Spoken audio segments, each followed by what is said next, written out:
20 ಜನರನ್ನ ಒಮ್ಮೆಗೆ ಕ್ಯಾಬಿನೆಟ್ಗೆ ತೆಗೆದುಕೊಳ್ಳಬೇಕು. ಇದು ಡಿ ಕೆ ಶಿವಕುಮಾರ್ ಸೇರಿ ಕಾಂಗ್ರೆಸ್ ನಾಯಕರಿಗಿರುವಂತ ಯೋಚನೆ. ಯಾಕಂತಂದ್ರೆ ಈಗ ಕ್ಯಾಬಿನೆಟ್ ಅಲ್ಲಿ ಅವಕಾಶ ಕೊಟ್ಟು ಬಿಟ್ರೆ ನೆಕ್ಸ್ಟ್ ಎಲೆಕ್ಷನ್ ವರೆಗೂ ಕೂಡ ಇದೇ ಕ್ಯಾಬಿನೆಟ್ ಇರಲಿ. ಸಿದ್ದರಾಮಯ್ಯ ಅವರ ಕ್ಯಾಬಿನೆಟ್ ನಲ್ಲಿ ಇದ್ದಂತ ಸಚಿವರು 3 ವರ್ಷಗಳ ಕಾಲ ಸಚಿವರಾಗಿದ್ದರು. ಈಗ ಹೊಸ ಕ್ಯಾಬಿನೆಟ್ ನಲ್ಲಿ ಮತ್ತೆರಡು ವರ್ಷಗಳ ಕಾಲ ಅವಕಾಶವನ್ನು ಕೊಡುವಂತ ಯೋಚನೆಯಲ್ಲಿ ಕಾಂಗ್ರೆಸ್ ನಾಯಕರಿದ್ದಾರೆ. 14 ಮಂದಿ ಸದ್ಯ ಕ್ಯಾಬಿನೆಟ್ ಅಲ್ಲಿ ಇರೋದು, ಮುಖ್ಯಮಂತ್ರಿ ಸೇರಿ ಇನ್ನೂ 20 ಜನ. ಯಾರ್ಯಾರನ್ನ ಕ್ಯಾಬಿನೆಟ್ಗೆ ತೆಗೆದುಕೊಳ್ತಾರೆ, ಏನೇನು ಮಾನದಂಡ, ಹೊಸಬರಿಗೆ ಎಷ್ಟರ ಮಟ್ಟಿಗೆ ಅವಕಾಶ ಸಿಗತ್ತೆ, ಕಳೆದ ಕ್ಯಾಬಿನೆಟ್ ನಲ್ಲಿ ಇದ್ದು ಈಗ ಕ್ಯಾಬಿನೆಟ್ ನಲ್ಲಿ ಇಲ್ಲದಂತ ಹಿರಿಯರು ಅವರಿಗೇನಾದರೂ ಅವಕಾಶವನ್ನ ಮಾಡಿಕೊಡಲಾಗತ್ತಾ, ಜಿಲ್ಲಾವಾರು ಪ್ರಾತಿನಿಧ್ಯ ಸಿಕ್ಕಿರಲಿಲ್ಲ ಅನ್ನುವಂಥ ಆರೋಪಗಳಿತ್ತು, ನೋವಿತ್ತು. ಅದನ್ನ ಈ ಬಾರಿ ಸರಿ ಮಾಡಿಕೊಳ್ಳುವಂತ ಪ್ರಯತ್ನಗಳಾಗತ್ತ. ಕೆಲ ಜಿಲ್ಲೆಗಳಿಗೆ ಸಚಿವ ಸ್ಥಾನ ಸಿಕ್ಕೇ ಇರಲಿಲ್ಲ, ಈ ಬಾರಿ ಅದನ್ನ ಸರಿ ಮಾಡುವಂತ ಕೆಲಸಗಳಾಗತ್ತಾ. ಹಿರಿತನಕ್ಕೆ ಅವಕಾಶನ, ಹೊಸತನಕ್ಕೆ ಅವಕಾಶನ. ಹೊಸತನ ಅಂತ ಬಂದಾಗ ಕ್ರಿಯಾಶೀಲರನ್ನ ಯಾವ ರೀತಿ ಗುರುತಿಸಲಾಗತ್ತೆ, ಇದೆಲ್ಲ ಕುತೂಹಲಗಳಿದ್ದಾವೆ. ಸಚಿವ ಸಂಪುಟ ಸೇರೋದಕ್ಕೆ ಆಕಾಂಕ್ಷಿಗಳ ಮಧ್ಯೆ ಪ್ರಬಲ ಪೈಪೋಟಿ ಇದೆ. ಇರೋದು 20 ಸಚಿವ ಸ್ಥಾನ, ಅದಕ್ಕೆ 40ಕ್ಕೂ ಹೆಚ್ಚು ಆಕಾಂಕ್ಷಿಗಳಿವೆ. ಸಿಎಂಗೆ ಸಂಪೂರ್ಣ ಸ್ವಾತಂತ್ರ್ಯ ಸಿಗತ್ತಾ? ಮಾಜಿ ಮುಖ್ಯಮಂತ್ರಿ ಸಿದ್ದರಾಮಯ್ಯ ತಮ್ಮ ಬೆಂಬಲಿಗರನ್ನ ಕ್ಯಾಬಿನೆಟ್ಗೆ ಸೇರಿಸೋದ್ರಲ್ಲಿ ಯಶಸ್ವಿಯಾಗ್ತಾರಾ? ಒಕ್ಕಲಿಗ ಸಮುದಾಯಕ್ಕೆ ಮುಖ್ಯಮಂತ್ರಿ ಸ್ಥಾನವೇ ಸಿಕ್ಕಿರೋದ್ರಿಂದ ಮತ್ತೆ ಎರಡನೇ ಈಗ ವಿಸ್ತರಣೆಯ ಸಂದರ್ಭದಲ್ಲಿ ಎಷ್ಟರ ಮಟ್ಟಿಗೆ ಆದ್ಯತೆ ಸಿಗುತ್ತೆ? ಅಹಿಂದಕ್ಕೆ ಕೊಡುವಂತ ಆದ್ಯತೆ ಎಷ್ಟು? ಹಿಂದುಳಿದ ವರ್ಗದ ಎಷ್ಟು ಮಂದಿ ಸಚಿವರಾಗ್ತಾರೆ? ಅಲ್ಪಸಂಖ್ಯಾತ ಸಮುದಾಯದ ಯುಟಿ ಖಾದರ್ ಇದ್ದಾರೆ ಸದ್ಯ ಕ್ಯಾಬಿನೆಟ್ ಅಲ್ಲಿ. ಮುಸ್ಲಿಂ ಸಮುದಾಯದ ಯುಟಿ ಖಾದರ್, ಮುಸ್ಲಿಂ ಸಮುದಾಯದಿಂದ ಬೇರೆ ಯಾರಿಗೆ ಅವಕಾಶವನ್ನ ಕೊಡಲಾಗುತ್ತೆ ನೆಕ್ಸ್ಟ್ ವಿಸ್ತರಣೆಯ ಸಂದರ್ಭದಲ್ಲಿ? ಜಮೀರ್ ಅವರನ್ನ ತೆಗೆದುಕೊಳ್ಳುತ್ತಾರಾ ಇಲ್ವಾ? ಜಮೀರ್ ತೆಗೆದುಕೊಳ್ಳಲ್ಲ ಅಂತ ಆದ್ರೆ ಅದರ ಬದಲಾಗಿ ಯಾವ ಮುಸ್ಲಿಂ ನಾಯಕರಿಗೆ ಮಂತ್ರಿ ಸ್ಥಾನ ಸಿಗತ್ತೆ? ಇದೆಲ್ಲ ಪ್ರಶ್ನೆಗಳಿದ್ದಾವೆ. ಸಂಪುಟ ವಿಸ್ತರಣೆಯ ಸರ್ಕಸ್ ಮಧ್ಯೆ ಪಕ್ಷದ ಭವಿಷ್ಯವನ್ನ ಕೂಡ ಕಾಂಗ್ರೆಸ್ ಯೋಚನೆ ಮಾಡ್ತಾ ಇದೆ. ಸಿದ್ದರಾಮಯ್ಯ ಬಳಿಕ ಮುಂದಿನ ನಾಯಕತ್ವದ ಕಾರಣದಿಂದಲೂ ಕೂಡ ಸಂಪುಟ ವಿಸ್ತರಣೆಯ ಸಂದರ್ಭದಲ್ಲಿ ಎರಡನೇ ಹಂತದ ನಾಯಕರಿಗೆ ಅವಕಾಶ ಕೊಡುವಂತ ಯೋಚನೆಯಲ್ಲಿ ಕಾಂಗ್ರೆಸ್ ಇದೆ. ಯಾವ ರೀತಿ ಮ್ಯಾನೇಜ್ ಮಾಡುತ್ತೆ ಅಂತ, ಯಾಕಂತಂದ್ರೆ ಪೈಪೋಟಿ ಸಿಕ್ಕಾಪಟ್ಟೆ ಇದೆ, ಪ್ರಾಬ್ಲಮ್ ಆಫ್ ಪ್ಲೆಂಟಿ ಅನ್ನುವಂಥ ಸ್ಥಿತಿಯಲ್ಲಿ ಕಾಂಗ್ರೆಸ್ ಇದೆ. ಎಲ್ಲರೂ ಕೂಡ ಅವಕಾಶಕ್ಕಾಗಿ ಕಾಯ್ತಾ ಇದ್ದಾರೆ. ನಾನು ಮಂತ್ರಿ ಆಗಬೇಕು ಅನ್ನುವಂಥ ನಿರೀಕ್ಷೆಯಲ್ಲಿದ್ದಾರೆ. ಒಂದು ಕಡೆ ರಾಜಕೀಯವಾಗಿ, ಮತ್ತೊಂದು ಕಡೆ ಜಾತಿಯನ್ನ ಬ್ಯಾಲೆನ್ಸ್ ಮಾಡಬೇಕು, ಜಿಲ್ಲೆಗಳನ್ನ ಬ್ಯಾಲೆನ್ಸ್ ಮಾಡಬೇಕು, ಜೊತೆಗೆ ಹಿರಿತನ ಇದನ್ನು ಕೂಡ ಕನ್ಸಿಡರ್ ಮಾಡಬೇಕು. ಯಾವ ರೀತಿ ಇದನ್ನು ಬ್ಯಾಲೆನ್ಸ್ ಮಾಡ್ತಾರೆ ಅನ್ನೋದು ಸದ್ಯಕ್ಕಿರುವಂತ ಪ್ರಶ್ನೆ. ನಾವು ಕ್ಯಾಬಿನೆಟ್ಗೆ ಸೇರಬೇಕು ಅನ್ನೋ ಕಾರಣಕ್ಕಾಗಿ ಹಲವು ಪ್ರತಿಭಟನೆಗಳು ಕೂಡ ರಾಜ್ಯದಾದ್ಯಂತ ಆಗಿದೆ. ಪ್ರತಿಭಟನೆ, ಹಕ್ಕೊತ್ತಾಯ ಇದೆಲ್ಲವೂ ಕೂಡ ಆಗಿದೆ.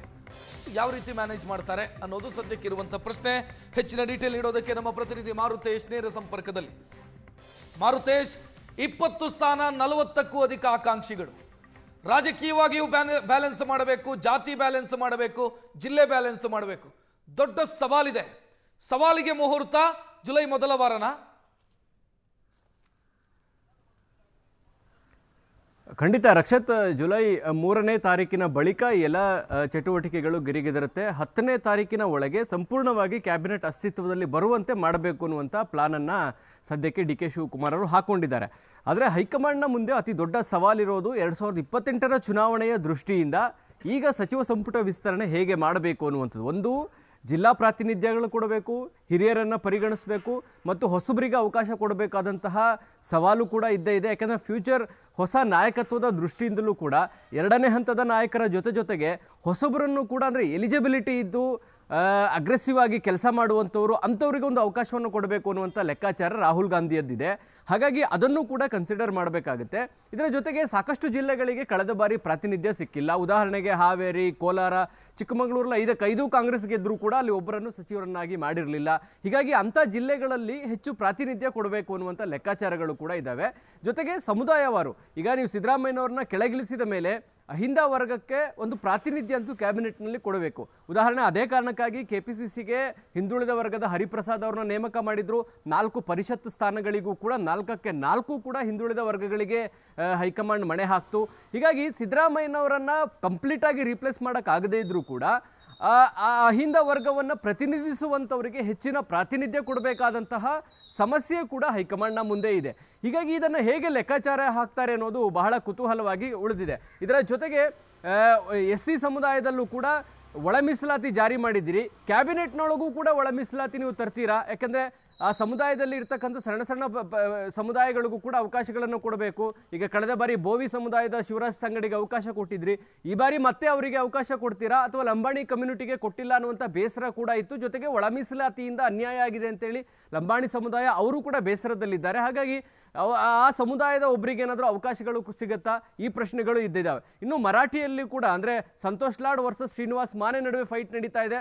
ಸಂತೋಷ್ ಲಾಡ್ ಚೆನ್ನಾಗಿ ಕೆಲಸ ಮಾಡಿದ್ರು, ಕಾರ್ಮಿಕ ಇಲಾಖೆಯನ್ನು ಚೆನ್ನಾಗಿ ನಿಭಾಯಿಸಿದ್ದಾರೆ, ಅಗ್ರೆಸಿವ್ ಆಗಿ ಮಾತನಾಡ್ತಾರೆ, ಒಂದು ಚರಿಷ್ಮಾ ಇರುವಂಥ ನಾಯಕ. ಅವರಿಗೆ ಮತ್ತೆ ಅವಕಾಶ ಕೊಡ್ತೀರಾ ಅಥವಾ ಹೊಸ ನಾಯಕತ್ವದ ಕಾರಣಕ್ಕಾಗಿ ಶ್ರೀನಿವಾಸ್ ಮಾನೆ ಅವ್ರನ್ನ ತೆಗೆದುಕೊಂಡು ಬರ್ತಾರಾ? ಇದು ಕೂಡ ಸವಾಲಿದೆ. ಇನ್ನೊಂದು ಕಡೆ ಅಲ್ಪಸಂಖ್ಯಾತರ ನಡುವೆಯೂ ಕೂಡ ಬಹಳ ಪೈಪೋಟಿ ನಡೀತಾ ಇದೆ. ಜಮೀರ್ ಅಹಮದ್ ಕ್ಯಾಬಿನೆಟ್ನಲ್ಲಿ ಇರ್ತಾರಾ ಇಲ್ವಾ? ಈಗಾಗಲೇ UT ಖಾದರ್ಗೆ ಅವಕಾಶ ಕೊಡಲಾಗಿದೆ. ಉತ್ತರ ಕರ್ನಾಟಕದ ಭಾಗದ ಒಬ್ಬ ಅಲ್ಪಸಂಖ್ಯಾತರಿಗೆ ಅವಕಾಶವಂತೂ ಸಿಕ್ಕೇ ಸಿಗುತ್ತೆ. ಆ ರೀತಿಯಾಗಿ ಉತ್ತರ ಕರ್ನಾಟಕದ ಭಾಗಕ್ಕೆ ಕೊಟ್ಟರೆ ಮತ್ತೆ ಬೆಂಗಳೂರಿಗೆ ಅವಕಾಶ ಕೊಡ್ತಾರಾ ಅಥವಾ ಹಳೆ ಮೈಸೂರು ಭಾಗದ ತನ್ವೀರ್ ಸೇಠ್ ಅವ್ರಿಗೆ ಏನಾದರೂ ಅವಕಾಶಗಳು ಸಿಗುತ್ತಾ? ಅಥವಾ ಬೆಂಗಳೂರಿನಲ್ಲೇ ಇರುವಂಥ ಹ್ಯಾರಿಸ್ ಮತ್ತು ರಿಜ್ವಾನ್ ಅರ್ಷದ್ ಹೊಸ ನಾಯಕತ್ವ ಬೆಳೀಲಿ ಅಂತೇಳಿ ರಿಜ್ವಾನ್ ಅರ್ಷದ್ಗೆ ಅವಕಾಶ ಕೊಟ್ಟರೆ ಜಮೀರ್ ಕ್ಯಾಬಿನೆಟ್ನಲ್ಲಿ ಇರೋದಿಲ್ಲ. ಹೀಗಾಗಿ ಈ ಲೆಕ್ಕಾಚಾರಗಳು ಹೈಕಮಾಂಡ್ನ ಮುಂದೆ ಒಂದು ದೊಡ್ಡ ಸವಾಲಾಗಿ ಕಾಣ್ತಾ ಇದೆ. ಇದರ ಜೊತೆಗೆ ಕೇವಲ ಸಮುದಾಯದ ಕಾರಣಕ್ಕಾಗಿ ಅವರನ್ನ ಮಂತ್ರಿ ಮಾಡಬೇಕಾ ಅಥವಾ ಅವರನ್ನ ಮಾಡಿದರೆ ಕಾಂಗ್ರೆಸ್ ಪಕ್ಷಕ್ಕೆ ಯಾವ ರೀತಿ ಲಾಭ ಆಗುತ್ತೆ? 2028ರ ಚುನಾವಣೆಯ ದೃಷ್ಟಿಕೋನ, ಯಾಕಂದರೆ ಸಚಿವರಾಗಿರ್ತಕ್ಕಂಥವ್ರು ಬರೀ ತಮ್ಮ ಕ್ಷೇತ್ರವನ್ನು ನೋಡಿಕೊಂಡ್ರೆ ಸಾಕಾಗೋದಿಲ್ಲ. ಇದನ್ನು ಉಳಿದಂತೆ ಬೇರೆ ಬೇರೆ ಕ್ಷೇತ್ರಗಳ ಜವಾಬ್ದಾರಿಗಳನ್ನು ತೆಗೆದುಕೊಂಡು 2028ರ ಚುನಾವಣೆಯನ್ನು ತಮ್ಮ ಹೆಗಲ ಮೇಲೆ ಹೊತ್ಕೊಂಡು ಕೆಲಸ ಮಾಡುವಂಥವರು ಕೂಡ ಈಗ ಕಾಂಗ್ರೆಸ್ಗೆ ಅನಿವಾರ್ಯ ಆಗಿದೆ. ಆ ಕಾರಣಕ್ಕಾಗಿ ಹೈಕಮಾಂಡ್ ಯಾವ ಸೂತ್ರವನ್ನು ಇಟ್ಕೊಂಡು ಈ ಕ್ಯಾಬಿನೆಟನ್ನು ವಿಸ್ತರಣೆ ಮಾಡ್ತಾರೆ ಅನ್ನೋದು ದೊಡ್ಡ ಸವಾಲಾಗಿದೆ. ಇದರ ಜೊತೆಗೆ DK ಶಿವಕುಮಾರ್ ಅವರಿಗೆ ತಮ್ಮ ಕ್ಯಾಬಿನೆಟ್ಗೆ ಪೂರ್ಣ ಸ್ವಾತಂತ್ರ್ಯ ಅಂತೂ ಇಲ್ಲಿಯ ತನಕ ಕೊಟ್ಟಿಲ್ಲ. ಅಂದರೆ ಮೊದಲ ಬಾರಿ ಸಚಿವ ಸಂಪುಟ ರಚನೆ ಆದಾಗ DK ಶಿವಕುಮಾರ್ ಅವರಿಗೆ ಹೆಚ್ಚು ಅವಕಾಶಗಳು ಇರಲಿಲ್ಲ.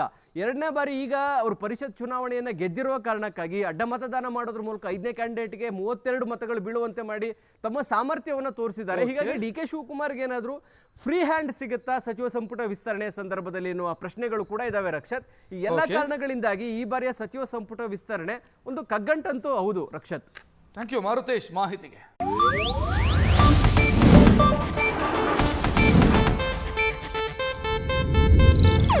ಇದು ಏಷ್ಯಾನೆಟ್ ನ್ಯೂಸ್ ನೆಟ್ವರ್ಕ್ ಪ್ರಸ್ತುತಿ.